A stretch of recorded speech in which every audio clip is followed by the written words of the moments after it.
The Alternative Dig Talk. Real issues, real talk.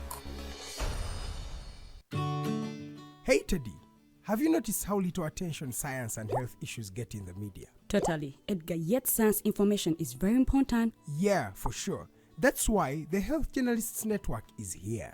How can they help? They are a group of journalists dedicated to advancing public understanding of healthcare issues through impactful reporting on health and science. Oh, really? Yes, they meet up every month with scientists and researchers, policymakers, and activists at the science media cafes. They then relay what they discuss to the public. Does that benefit us? Oh yes, very much so. This helps with health and science literacy for a healthy Ugandan society. Okay. I love getting informed about science and health issues. Health information makes all the difference between life and death. I'll look them up and engage them. That's great. They are based all over the country.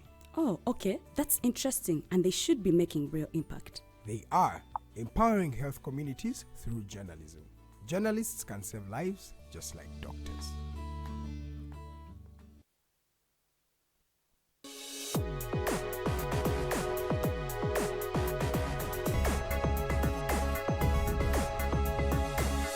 The Alternative Dig Talk. Real issues, real talk.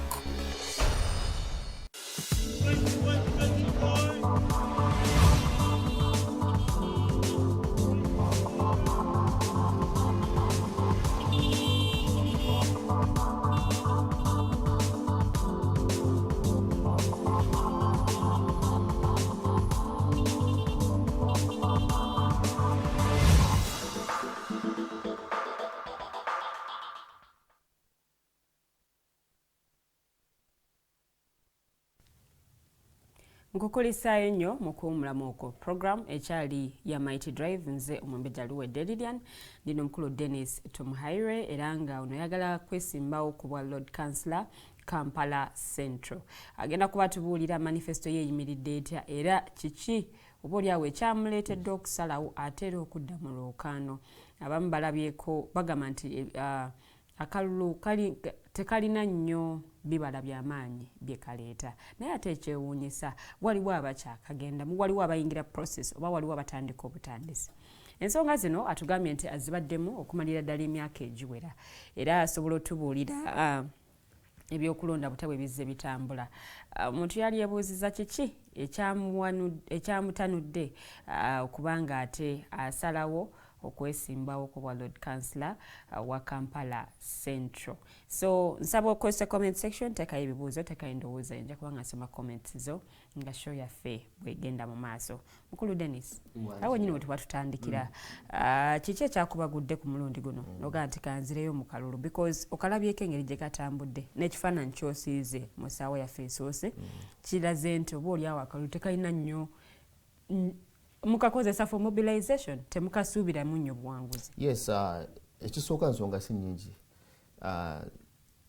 Nze ebyetusobola okukolera abaana Kampala Central weebiri biyitirivu because challenges Kampala Central a constituency etwalibwa right now by Honorable Muhammad Nsereko.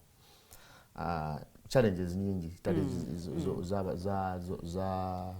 z'abasuubuzi, challenges za ababodaboda, abavubuka, ghetto, yes, different challenges mpitirivu weziri.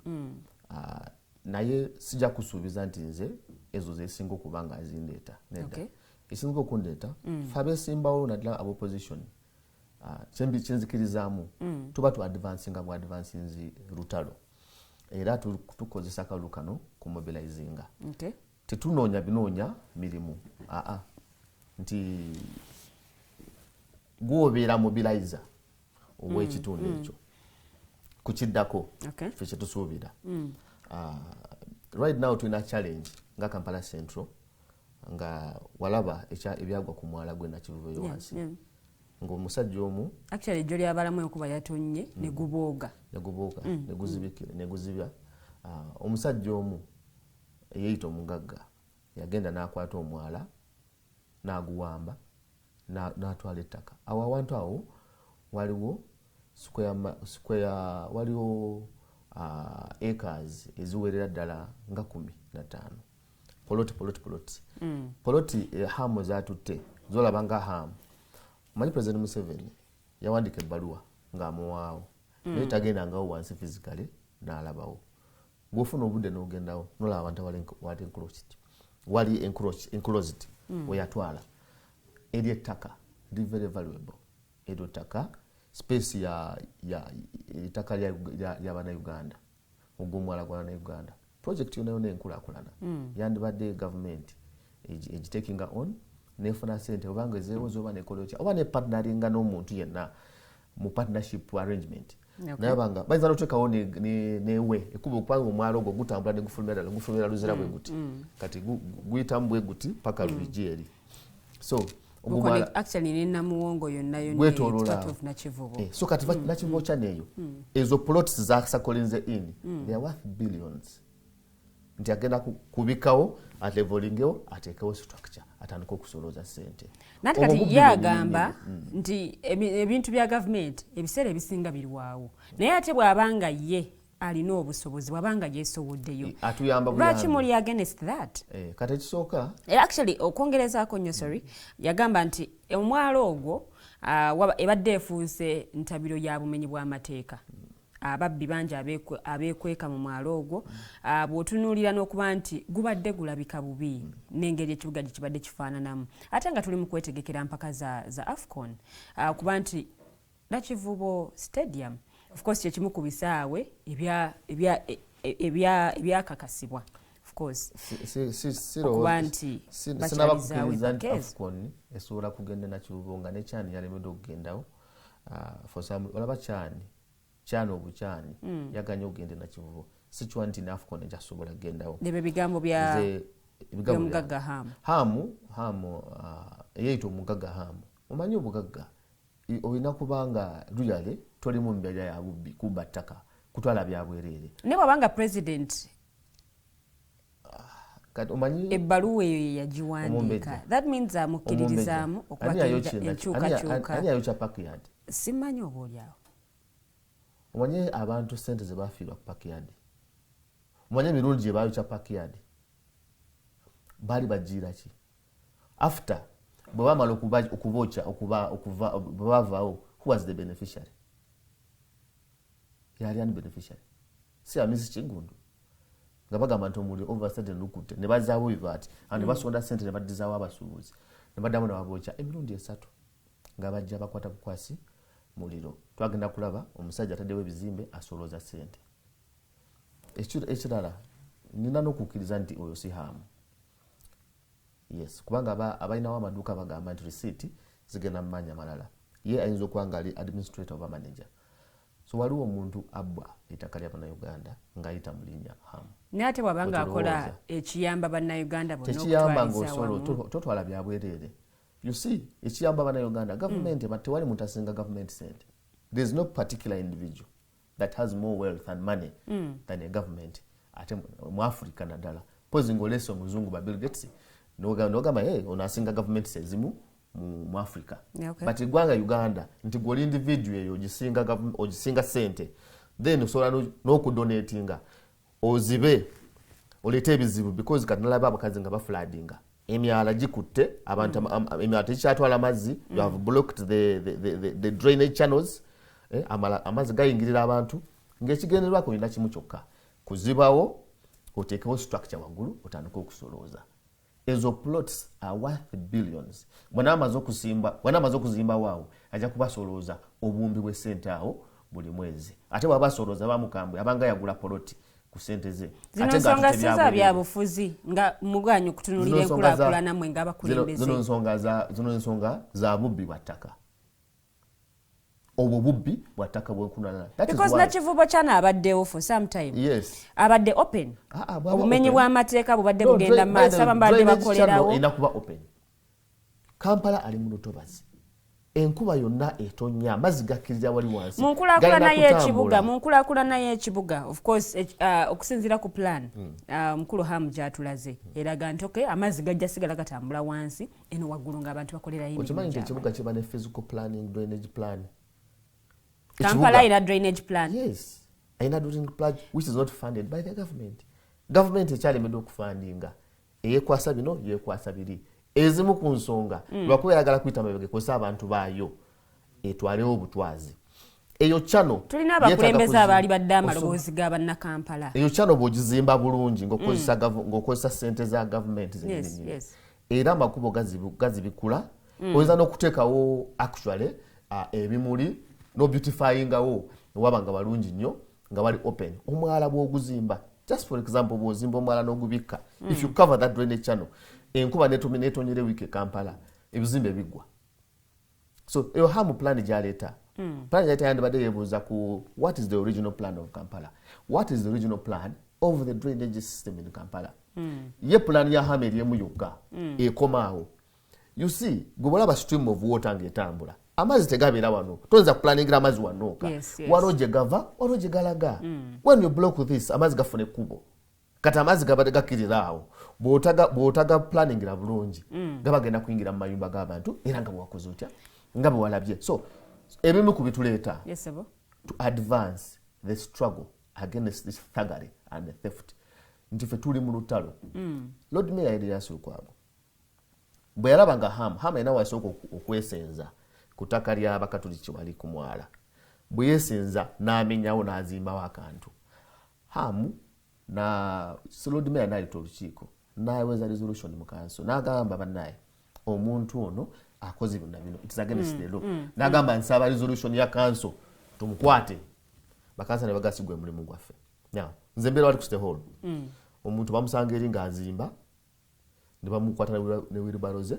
paka musikesise yokot paka luzira in this case ham bamuwandika n'omuwandika ebbaluwa mukulu tulabye ozimba sokulindiko jangu tutuule why kubanga mugagga kyogamba nze nyinza okujja wano nosanga eri nyinza okusanga wano nga nasazeeko wano nga nayingidde notandika kumbuuza munange mbadde nsaba tutuula tutya toyinza kwesenza ku ttaka eritali liryo ate ne batuula naawe on what so gwe kyanjawulo ki kyoyagala okukola mu nsonga eno oba kyanjawulo ki kyoleeta we must have a city governed by responsible people abagumu abatali corruptible because abaana bonna hamu yabawa ssente bakansala nti tebasobola kurezinga ddoboozi twetaaga balwanyi we must back up the Lord Mayor gwenkyakiririzaamu nti ayina amaanyi ayina ziiru erwanyisa abamafia mu kibuga abo bagezaako kutwala kino okutwala kiri paaka bagiwambi bagala kutwala paaka onu nagakatateddeo ka polisi akawandisa bodaboda muleete buli wa bodaboda ayite emitwalo 6 tubawandise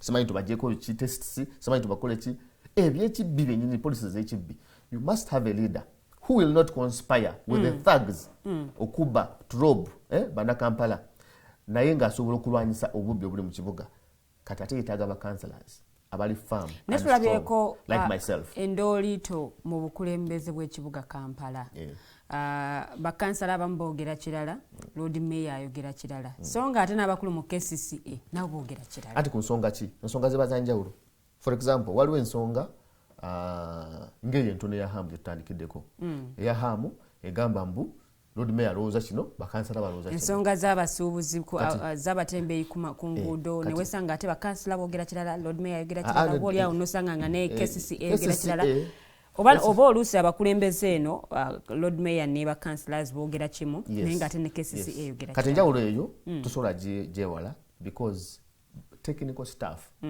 bakozi ba mulimu mu kitongole politicians have to supervise them babeera nga bakama baabwe naye enjawulo obuzibu obubaawo nti olwokuba Kampala yatwalibwa Museveni kati appointinga minister wa Kampala ya running ekibuga kati appointinga executive director who is answerable to the minister so ogenda okulaba nga ebintu byakola idi nga nammwe temubiyisiza ng'olukiiko kyokka ate n'abamu nga bagamba nti mwe bannabyabufuzi ensonga zammwe muyiziisaawo nnyo ebimu ku biremeseza n'ekibuga Kampala okubanga kitereera derive from the people abalonzi be bakama baffe omulonzi bw'alonda aba yakutumye wamuntu esizo kati oli Museveni gwe yalonda n'ateeka wali nga idi yo omulimu gwe guba kulwa aba ansalinge wani ew'omulala ffe babosi baffe abalonzi ffe tuba mintu esiza omulonzi so bwe ngamba nti kino kikosa omulonzi wange tinza compromising ku nsonga eyo mbeera faamu ku nsonga eyo unless bufuna weak leaders who can be easily bought off yava ku gundi y'abalonzi be n'agenda ku side eri ya technical. Okusalamu ekirimi katono nnyo obukulembeze bw'ekibuga Kampala of course mu kukwasaganya emirimu ssaawa zino amaanyi gammwe ng'aba councillors matono nnyo. Yes. Ogenda kukola otya ku nsonga efaanaganako bw'etyo? Yes, amaanyi matono naye KCC Act eri clear. Just wakubanga waliwo abuse of processes oli n'agaana okugondera etteeka kirigamba KCC Act. Actually loodi mayor political head w'ekibuga. Yes. Then ate authority. Naye agamba talina maanyi nga loodi mayor. Talina maanyi. Yes. Amaanyi ge gaamugibwako. Amaanyi we gaamugibwako. Nti roles baziduplicatinga. Yes. Weyandibadde akola supervision nga loodi mayor w'ekibuga. Ate wesanga ba technical ate beefuze ate bamuteekako omuntu waggulu. Kati mukama wa loodi mayor ate minister wa Kampala. Nti when you make wandibadde okola final decision naye ate oba ogenda kukola decision ku bano ate nga minister awandika ebbaluwa ng'akola ki ng'asazaamu ebintu byo. So the only problem is the creation of the ministry. Okay. Ekibuga Kampala kyandibadde kikoma ku loodi mayor nga yasembayo naye baateekawo minister ow'ekiwaani nti ono bw'akola ebikyamu muba mukyamugambako nga minister awandika ebbaluwa nga anyweza ebyono ebikyamu byaba akoze. Otherwise etteeka lyawa loodi mayor obuyinza okusupervisinga ne governance y'ekibuga era yasupervisinga governance y'ekibuga yaleeta policies mu council ezivaamu emirimu egikolebwa abakugu oba technical wing era council yeyisa ne budget. Budget wosuubira nti bagenda okutambuliza because bakolerawo emirimu ED agikolera agijawa. Where does she or he derive the authority to do what she does? Ayina kubijja mu council byeyisiza budget nga bwaba agitemetemye nogamba nti kino health ejja kubeera mu kino kuno collections wano okuzimba enguudo zino nakino nakino. So bwe bakuwa budget nga bagikuwadde nga bagiyisa mu council ate gwe no divertinga. Now the issue is when you divert and you veer off what you're supposed to do as a technical person. Kati fewe tuvaayo ne tukugambako then atao nodukire wa minister akutaase. That's the only problem.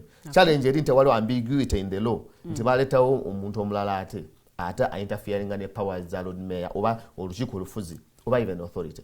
Otherwise etteeka mu kusooka lyali ddungi nnyo nga bano bakozi balina kubanga bakola ebyo byokka ebikkirizibwa olukiiko oba abakulembeze abalonde. They must be answerable to the elected leaders. So kiki kyotwalidde banna Kampala Central nga Lord Councillor before we cross over to the topical discussion of the day? No, banna Kampala, as I told you, tugenda kubeera eddoboozi lyabwe. Zigenda kuba eddoboozi lya banna Kampala Central. Nti sijja kuwulira nti omutembeyi babodaboda abasuubuzi bafunye ebizibu ate nange neekobaane ne technical ku kitongole okubalyamu olukwe. Naye ku lw'obulungi bw'ekibuga Kampala ogenda kudrawing otya line ku kuba nti abalonzi baagala kino naye ate ku lw'enkulaakulana y'ekibuga Kampala kino kye kyetaaga okukolebwa. Of course there must be order. Ffe tukkiriza mu mateeka. Era nze ndi mugoberezi era omugondezi w'amateeka. Anything that is easy within the law really ffe tuba tukanya nakyo. Bw'ebanga waliwo kinaakolebwa mu kibuga muno kirina okuyitibwa mu tteeka. Ensonga mwe mugireete mugiteeke mu lukiiko tugikubaganyeko ebirowoozo tukanye ku way forward. Bwe tojja kusinziira eri nga iddi otekewo policy nga terina weeyise mu mateeka tugikirize tuba tujja giwakanya. Ezo policies ze tuwakanya zezo z'ekiyaaye ze bataddewo obuteesi nga tezirina foundation oba backing of any instrument.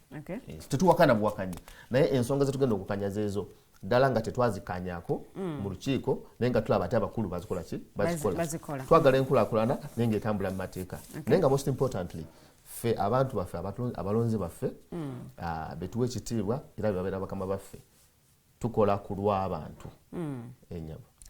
Neyanze gendooza ensonga za local government oba oliawo nsooka enzisimbeko akati katono nnyo newankubadde abamu bagamba nti PFF amaanyi gayo gatadde nnyo ku nsonga z'eggwanga lyonna okutwaliza omusonga ate mu aba local government oba ensonga za local government ziringa ze batataddeemu nnyo mulaka.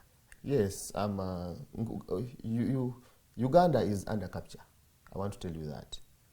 N'abakulembeze bonna bagezaako kwamendinga buli tteeka okulaba nga bafuna engeri gye banyigirizaamu omunnayuganda kati n'omukulembeze omulonde omala omulonda n'atuuka eri nga gy'omusindise teri buyinza n'aba nga yali mu kulwana bulwanyi so ffe tuli balwanyi we are there soba nti abamu baba brandinga nti baguguba nnyo but that is the system bw'otalwana then ojja kusanga omukulembeze nga naye akutunze wamulonda naye akutunze n'ekyokubiri as I told you earlier why we come is not really okukwata obukwasi ebifu nedda tewali sente zosobola kufuna nezikugaggawaza ku kifo kya kansala teziriiwo abamu balondebwa kubeera bakansala ne bafuluma n'eggwanga abafuluma bafuna kasita yafuna access as an official of government because oba mukozi wa government n'agendako ku semina emu-bbiri n'ayitamu there is no much money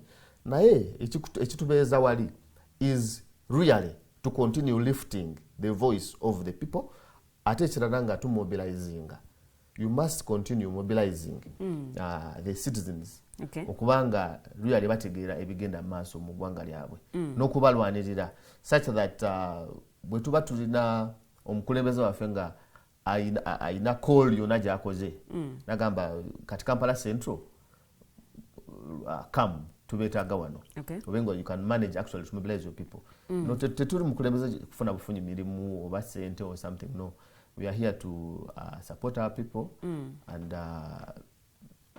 basically that is it.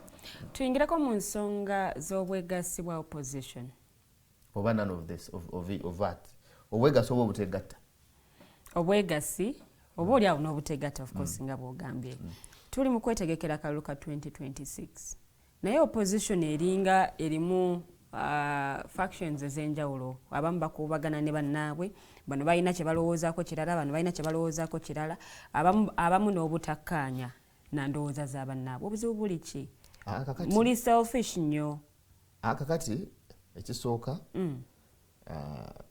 abantu balina endowooza nti abantu balina kwegatta si kituufu the fact that nze nava mu UID nembeera wa DP nga ndi wa UID as I told you nali njagala nnyo Dr. Besigye okuva edda nesayingira FDC ate nali wa DP ayagala Dr. Besigye lwaki sagenda mu FDC nga nina bye ndabayo oba bye abaliyo besiri comfortable nabo I was comfortable with some members in Democratic Party at that time Nupu bwe yajja twali People Power by default netubeera mu Nupu now wali abantu ate abatayingira mu Nupu olowooza lwaki ate nga aba opposition you would think that now this is obvious babakiririza mu cause eri ya People Power naye bwe yeeyubula nefuuka NUP abamu ne batako but even waliwo ne People Power twagitandike nga bali mu People's Government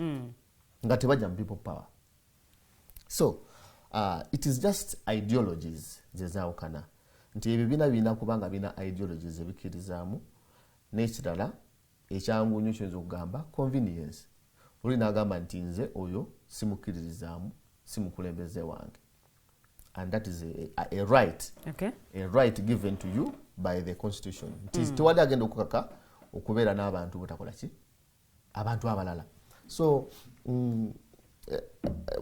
issue nti abantu buli omu ali mu kibiina ekyenjawulo siraba nga problem y'amaanyi problem wenjiraba bantu butakiriza kukkaanya kwebyo ebibaawula ne bagamba kati naye waliwo bitusobola okukkaanyaako as I had told you nengamba yes webale nti nze ekisooka sirina kuba mukwano gw'oluyale okukola naawe tulina kukkaanya ku nsonga ezimu ekisooka nti tukkaanya nti Uganda mulimu dictatorship nti tukkaanya nti mulimu obubbi tukkaanya nti mu Uganda mulimu effugabbi tukkaanya nti mu Uganda twetaaga okununula Abannayuganda nti ye olwokubanga ng'olimu esikolagana n'abaddugavu nti oba sikolagana na Baganda nti oba sikolagana na bankugamba eki nti ono ali bwati ono ali bwati ebyandigenze wabbali I'm not in your party but now mwandi tuzenduga nti bwe tuba nga tukkaanya ku bino ebina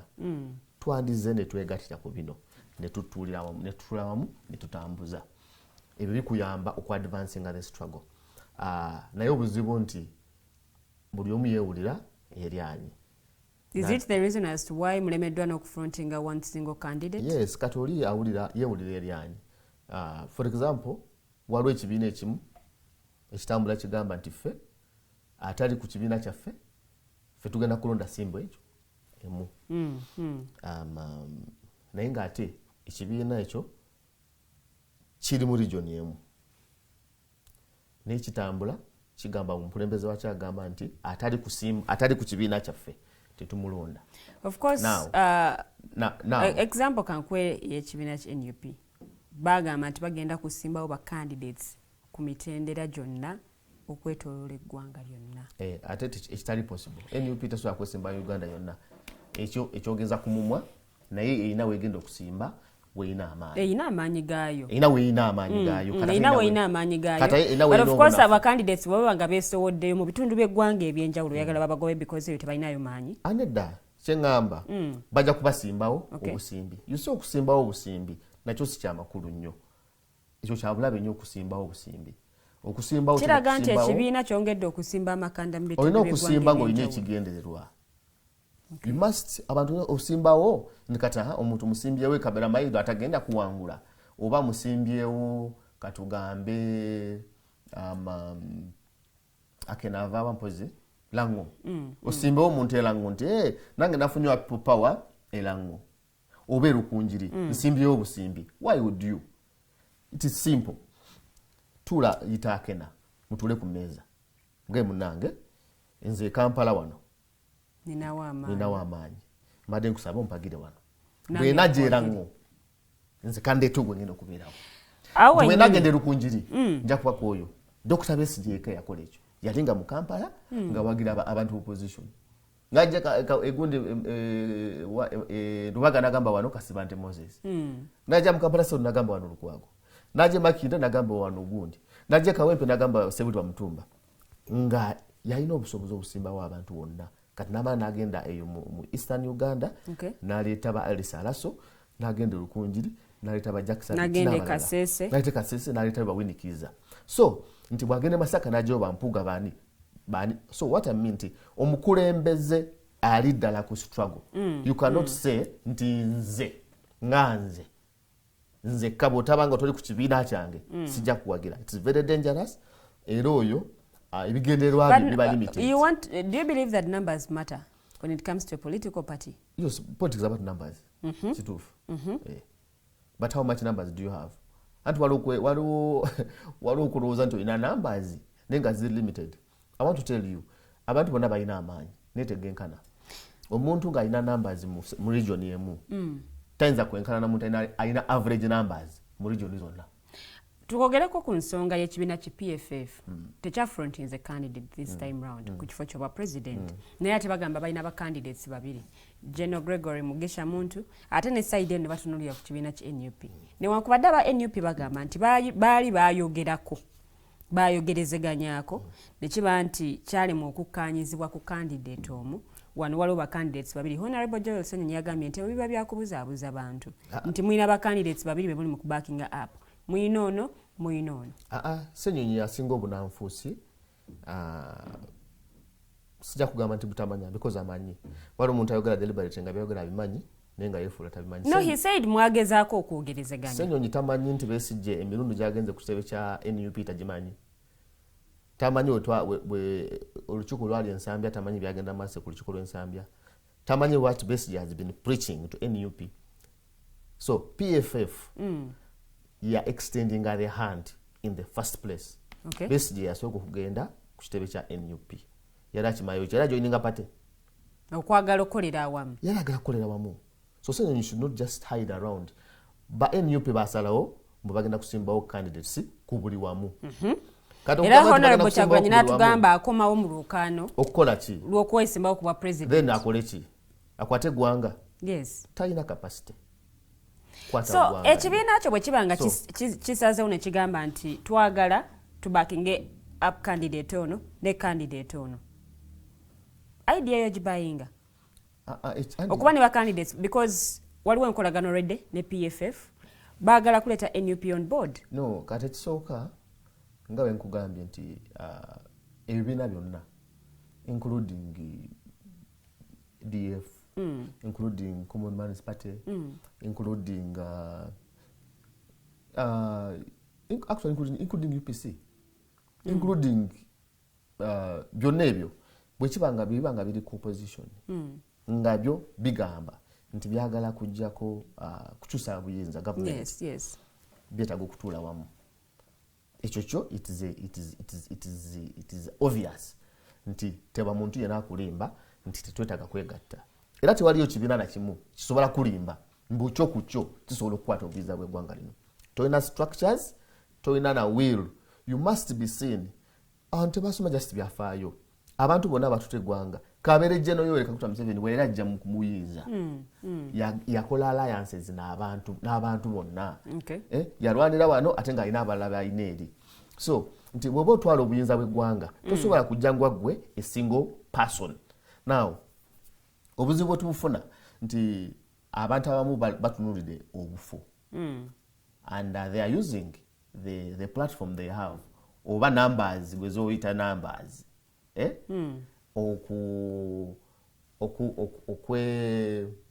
be positioning as if, what is the word, kweteekawo ngambe ntya beteekawo balowozesa abantu nti bagenda kutwala ggwanga, but the intention is to get these positions. Aim yabwe, their target is these positions. Kakati ffe abaagala okutwala Uganda tugamba nti lwaki tetwegatta. So PFF yatandika omulimu gw'okwegatta, ne reaching out to NUP, ne reaching out to PFF, to ANT. ANT twasayininga ne tukkaanya tujja kukolaganya wamu. NUP ekyo kyalema. Why? Yeewulira eryani erowooza tetwetaaga. NUP erowooza teetaaga PFF. Bw'owulira Joel bw'ayogera alowooza teetaaga PFF. No, yagamba nti mwayogerezeganya naye mwalema okutuuka ku nzikiriziganya ey'omuggundu. Ensonga lwaki PFF egamba tulina ba candidates babiri. Era ye Honorable Joel agamba this is going to confuse Ugandans. Twogera ne ba candidates babiri. Actually twandabadde twogera ne ba candidates nga 10. No, Honorable Kaija yali ku mukutu ogumu n'agamba nti FDC for now yo temugyetaaga. Temugyetaaga kujja mu mukago guno. Munaye sagala kwogera bigambo byesawulira naye nze, if you asked me, nga nze nkuddamu ekibuuzo ekyo, unless bwembanga mpulira nga FDC bwembanga ndi convinced nti FDC ekyavuganya, then nze mba sirina buzibu gy'involvinga. Nze bw'aba nze kati ebigambo by'omwogezi wa PFF ebyo sinabiwulira naye bw'obanga obuuza nze. Now the issue is FDC ndowooza nti evuganya oba tevuganya. That is a debate of another day. Now nze ekibiina kye ndowooza kivuganya gavumenti kyonna ndowooza byetaaga okwegatta birwanyise bigatte amaanyi. Now mu spirit eyo, that is how PFF engages with ANT and NUP. Kati NUP egyesamba nti yerowooza mubalina kugiwagira buwagizi. You see, they don't just support you. As I told you, background is very clear. Ensonga yaffe n'omukulembeze waffe egamba nti akalulu obululu in itself tekakyusa buyinza. Kati mwagala tubawerekere mu lugendo lwammwe olw'okufuna ebifo. That is wrong. Kyabunanfuusi. So Joel akimanyi bulungi nti bo bagenda mu lutalo lwa kufuna bifo. Kati ffe tugamba nti ebyobululu byokka tebisobola kukyusa government. We need to have a wider conversation of how we are going to approach this. Kidala kye tugendamu. Tugenda mu bya bululu bya kukyusa buyinza oba tugenda mu bya bifo. So Ssennyonyi alina okutunnyonnyola awo. Kye bali mu bya kutwala gavumenti oba bali mu bya kufuna bifo. Bya kukyusa bukulembeze. Ye message ba drive. Kati fu mukulembeze waffe Dr. Besigye clearly yatugamba nti ebyokulonda okugenda wa byabakama si bye bimu kubikyusa gavumenti. Otegera bulungi ekyabyabakama okugenda wa byabakama si yakyusa gavumenti. So that wider conversation we must have with all players. Muntu jangu tubulire Dr. Besigye agamba mbogenda mu byobululu tebikola. Bobi Wine jangu tuula wano. Dr. agamba nti byobululu tebikola. what is your strategy to take over the presidency. Nze sinza kwerekera muntu agenda funa bifo. I am ready, by the way, to support and vote for Robert Kyagulanyi Ssentamu myself. Naye we must know nti mission jaliko ya kusula jajja. Mission jaliko ya kutwala buyinza. Sikufuna abaka ba parliament oba n'abameya bamagombola oba n'abakansala. Nature ye message jatugamba. Ekola ki? Eyokukyusa obukulembeze bw'eggwanga. Kujjako President Museveni. Tayogera bwogezi. You must show deliberate actions. Eziraga nti gwe byoliko bikyusa buyinza. Kwe kuba nti yasimbyewo ba candidates ku buli mutendera mu bitundu by'eggwanga. Okusimbawo busimbi. Okusimbawo tekimala. As I told you, nti FDC under Dr. Besigye yasimbawo abantu way before Bobi Wine came on the scene. DPS yasimbawo abantu. Okusimbawo tekutwala buyinza. You must be deliberate. Tell us. Okay. Ugenda kola ki. That is why nti kati bakyali mu malala. Ne time egenda tuuka antu babuuza twabalonze. Assuming all of us kale tukiriza nti mwagala tuleme kuwagira mugisha muntu kale tetujja muwagira tubawagidde bwe mutatwala buyinza tubakolete ki. Are you saying this because you left NUP? No, I am telling you because there is a problem I am seeing. Nti oli bwakugamba nti we are considering you and other forces. Gwe noveli n'ogamba nti toyinza considering ababiri as you, as God, as one. Kati ye ensonga ye egamba nti ba candidates babiri bagenda kubuzaabuza bannayuganda. Musaleewo. You see. Musimbewo either candidate omu gwe mugamba nti ono yagenda yagufe gwe tusimbyewo yagenda tukwatira. Kati ebigambo bya Ssenyonyi olabamu ng'alinga agamba nti tubeetaaga. Twalinga agamba yagambye mujja kuddamu mutuule zo tali sure wate kibeere kikeerezi. Ayogeza amalala. Omwana oyo alina amalala. Oyo mwana oba mwe muyina amalala. Ffe tugambye tujja nakwesimbawo omuntu waffe. Tuli ready kuwagira gwe oba oli. That is an open check. And it's upon you to choose. Musalewo mugambe. Jeno mugisha muntu either kati nawe tusaba olukano luveemu leka tubakinge up this candidate. Nze nanisubidde ku bakulembeze abali serious. Bwafuna open statement ngeyo. It is actually the most welcoming statement that can come from an opponent. Nkugambye ffe tuli ba NUP. Tuli ba PFF. Okay.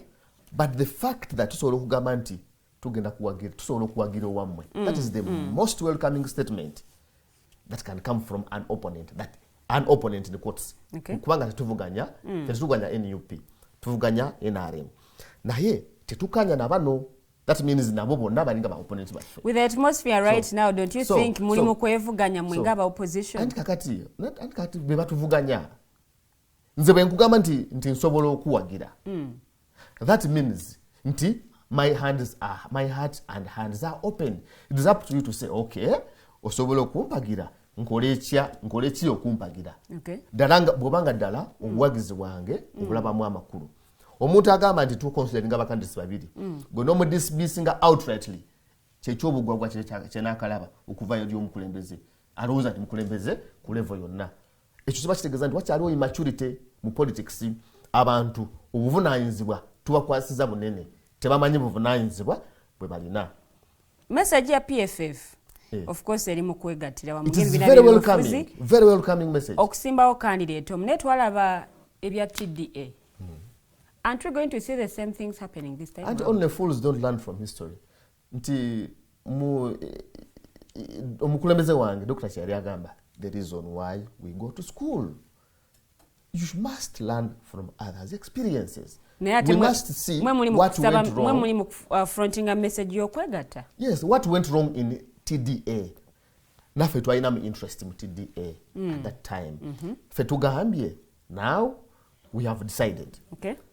Tugenda kuwagira kubano. Actually netwejja namufe okulaga omutima omulungi. Nti ffe actually ffe tetujja nakola ki kubeera mu contestation eyo. Ne tujja kutunulira ono. Kati omuntu agamba nti balondeko ngo bagenda okuwagira ng'akulaga nti takola ki takwetaaga. That's the most immature statement that can come from a leader. Alowooza bagenda kutwala buyinza. Kyekiri kyegambye ekigendererwa kyabwe kutwala butwazi bifo tebali mu kutwala buyinza. Because as day follows night, I want to assure you, NUP tesobola kuwangula Lukunjiri. Tesobola.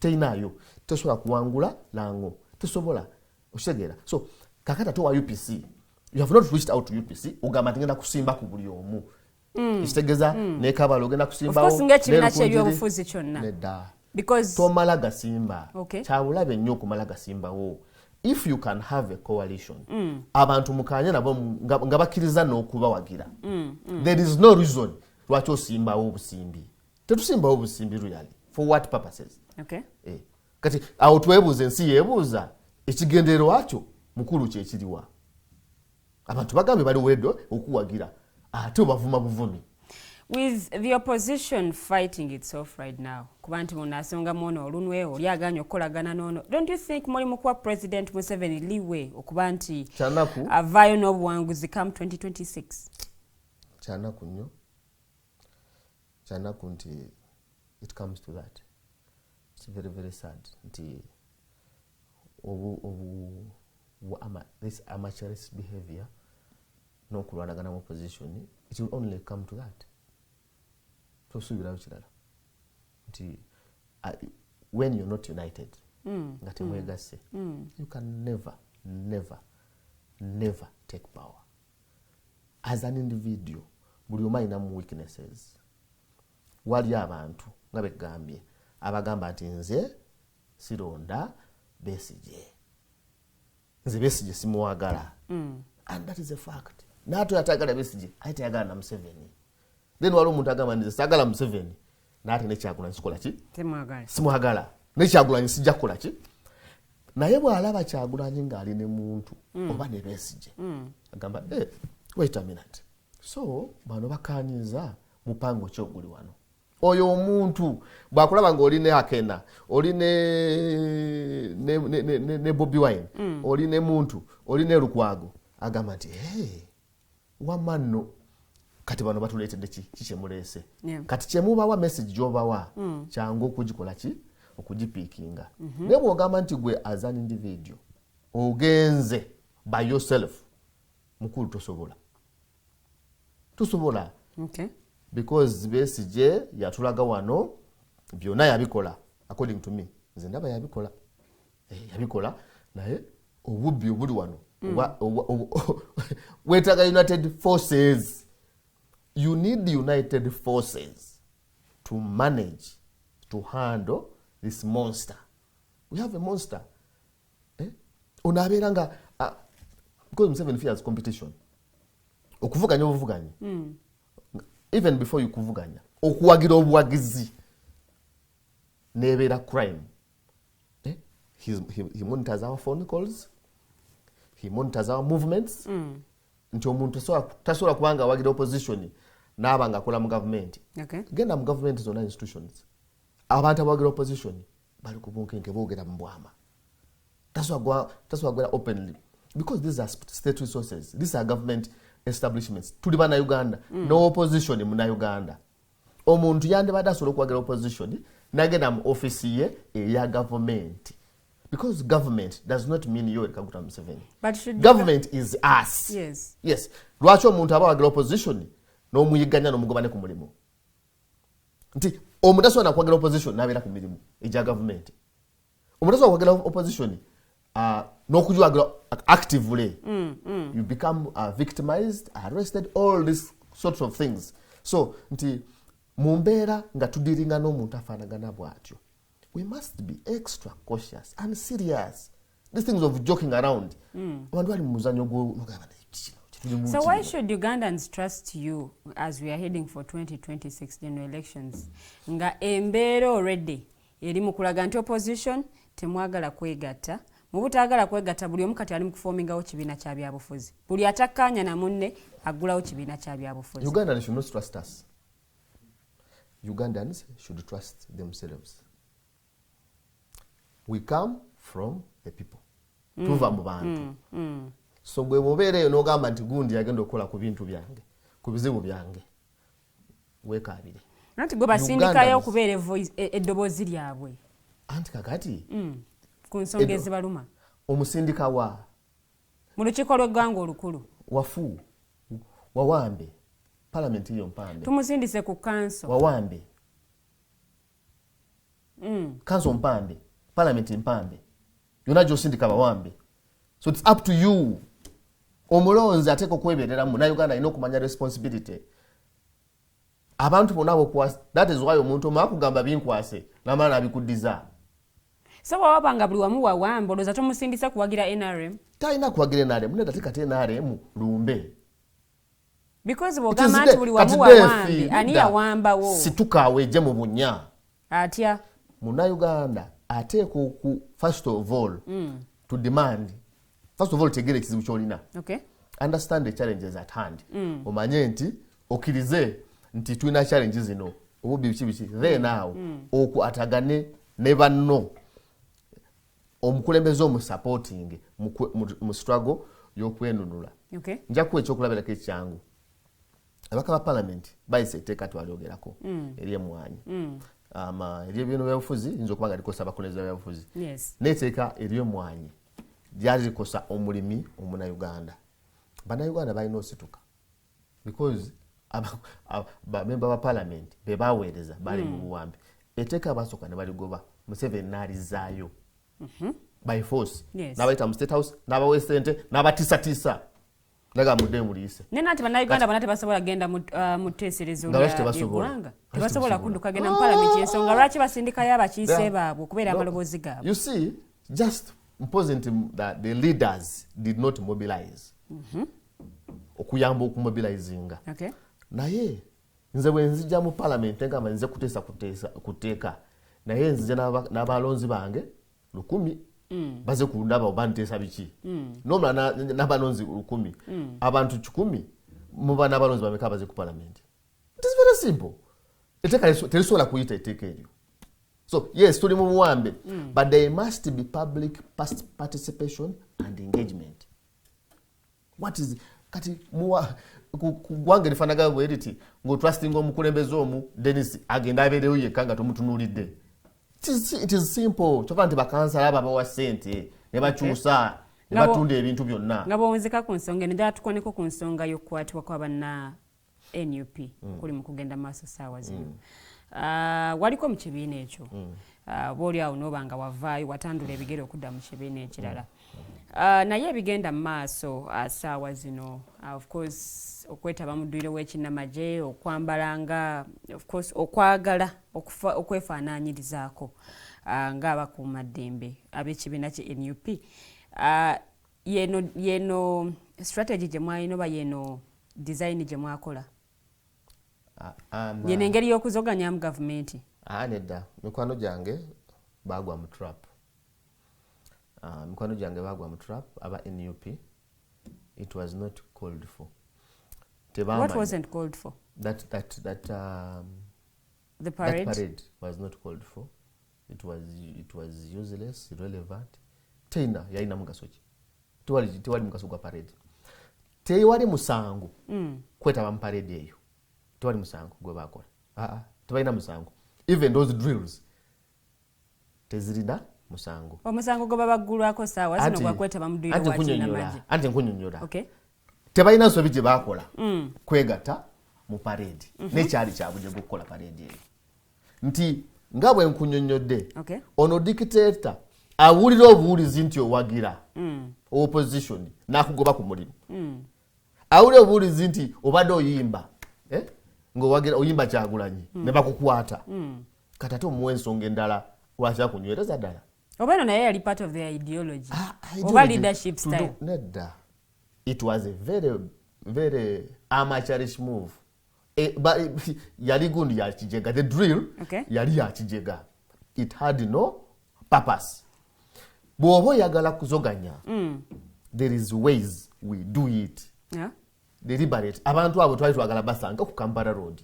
It is simple. Genda mobilizing abantu agenti banaye mwenda tuyike ku State Square. Bwe tuka ku State Square tubagambe ekiddako. Omfocho kuba kwa tambye ekijega. What was the drill for? It was just for self oba mobilization oba kwesanyusanyusamu. So, tewali musango first of all. Kukola dduyiro. Eyo agusimaje. Amaje tugamanyi wegabeera. Amaje gaba n'emmundu. So bino bya bufuzi oba kutekesa mu nkola mateeka. It is politics. Tewali mateeka gali awo. It is purely politics. Politics nti ono ye aba ayagala aba anoonya bunoonya wakukwatira. Akunonye akusange mu nsobi akukwate. But don't you think nti n'abantu abamu Lilian omumbeja n'abantu abamu be bakwata tebali kudduyira eyo babagamba bugambi okimanyi nti nze solo fuluma wano ngenda ku polisi negamba nti Lilian ankubye omukyala bamuyita Lilian Luwedde angubye ne bagamba yakubidde wa nenkola statement yange ne bagamba kale ne bampa ka reference ne bajja ne bakukima otuukayo n'owoza ngoli munda n'ogamba nti munaye sinamukuba kaleeta obujulizi nti kale ddayo tewakoze eki tewamukubye. Honorable Sanyonyi yatugamba nti deputy we Alex Waiswa Mufumbiro teyali kudduyiro. Kisoboka. So oli nkugambya iyo mulimu gwe yagala kukola ki kuzikusuulamu kati ye agamba kati Kawaiswa wako kakutentya Kawaiswa wako kati kankateekeko kino kakati ate bafunye webakwatira. Kyokka ate ye mukyala Kayija bamugamba egimu ku misango egyamuguddwako kwe kuddukanya essomero eritali mu mateeka. Akayija mukwano gwange twali naye mu UID era kyayita mukaana kalungi kaana ka struggle. She's very devoted to the struggle. Kyakola akikiririzaamu. Unfortunately nti essomero lyagenzeewa certificate bazitutewa. That is the logic. Nti bwembanga ndi mukwe for example kitwale nti omuntu ali waka ali mu instillinga discipline mu baana be. Baana bo ubagamba this is the routine. You wake up at 7, you go to the bathroom, actually wake up at 5. Uzogamba kati nze discipline yange 5. Sawa 11 tuzukuka. Abaana myaka 5, 11 tusoka ntukola duyiro nobetoloze chikomere nyumba encha noka kati kusenya kati kola breakfast by 6:30. Breakfast ewedde njagala wanonga musoma Bible kusaweemu mbagala mudiro ngasoma Bible ngamazo kulyanga mukoze bino no bangu batademo routine and discipline intended actually gwengo ine bigendererwa byo lwacho yagala okuguruminga omwana wo bwotyo. That is personal grooming. It does not infringe with anybody's rights. Oli mu nyumba yo okola bibyo. Kakati oli adukanya somero lye. Bani bayingiridde. Awo wanyine wenjagali. Akosezani mbulire somero lya nupu likosezani. Tebane se bafuta wali. Njagala. Oli just. Takweleza kibuzo kino nga tunatera okuwunzika. Why do you think NUP food soldiers bayo bambala bwe bato? Because Brigadier General Felix Kulaijaga nti woba oli civilian sigala ng'oli civilian ate lwaki oyagala okuba ng'okola ebintu ebyagala okwefaanaanyiriza ebyabannamagye? No, it has two folds.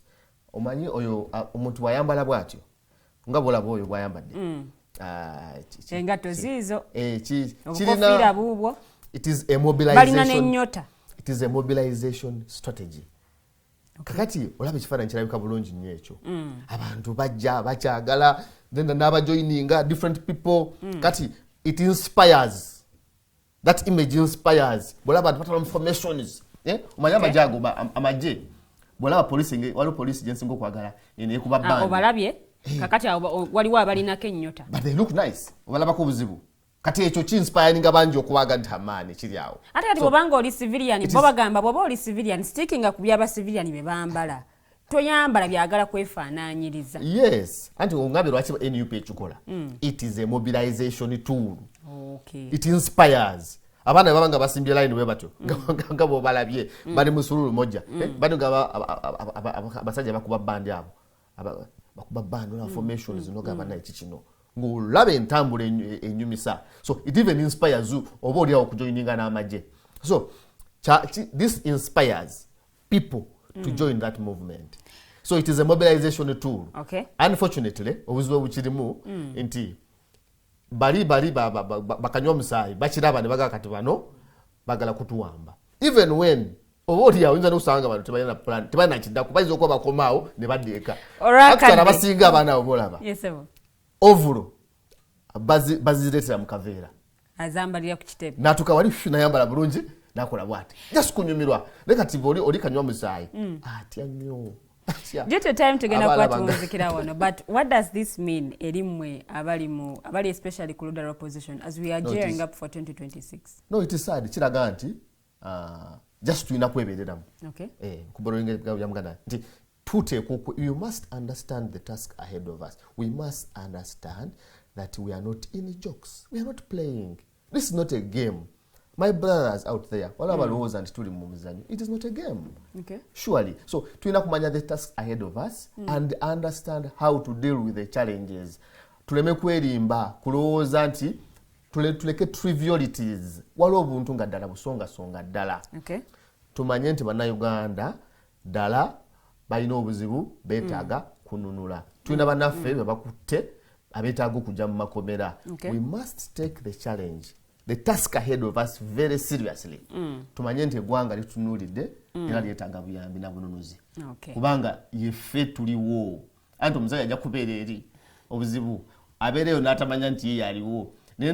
Kati genda tulya muganda wange nga Joero noza abadde mukyala we namuganda kati kimanyi nti gwe eggwanga likulinamu essuubi noza yeesekerera mukulu teweesekerera Joero Ssenyonyi no message ya Joero nti teweesekerera if bwe bakugamba nti munaye eggwanga likutunuulidde yes gwaliwo act up, grow up and offer leadership. Alina kyatakoze ky'omubanja Joero azannya nnyo omuzannyo mungi. He is not serious at the job. Alooza byakusaaga abeera muzannyo olabanga amalala obwa serious oyagala abeera ekyejo kingi omuzannyo obwa serious oyagala abeera atya ensonga z'aba political prisoners asitute ku floor ya parliament.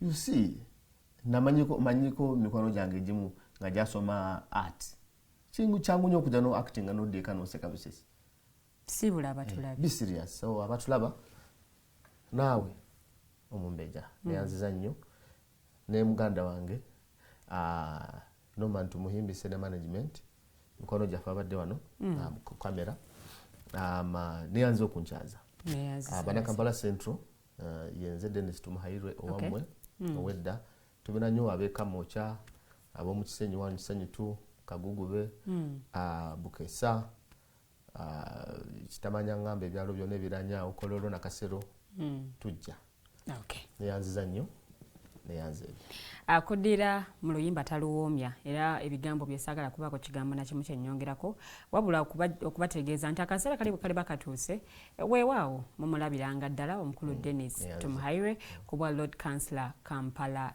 Central. Njagala kubebaza bwe tutambudde abakommentinzi abasharinze tweyanziza nnyo tweyanzeege.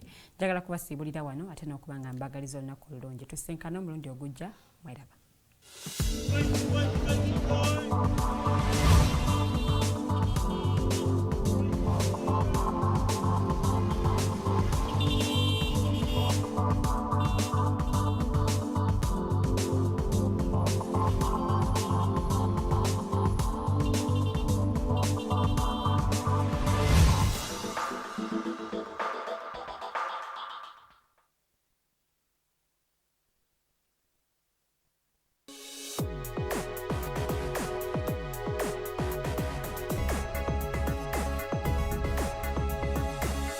The Alternative Dig Talk. Real issues, real talk.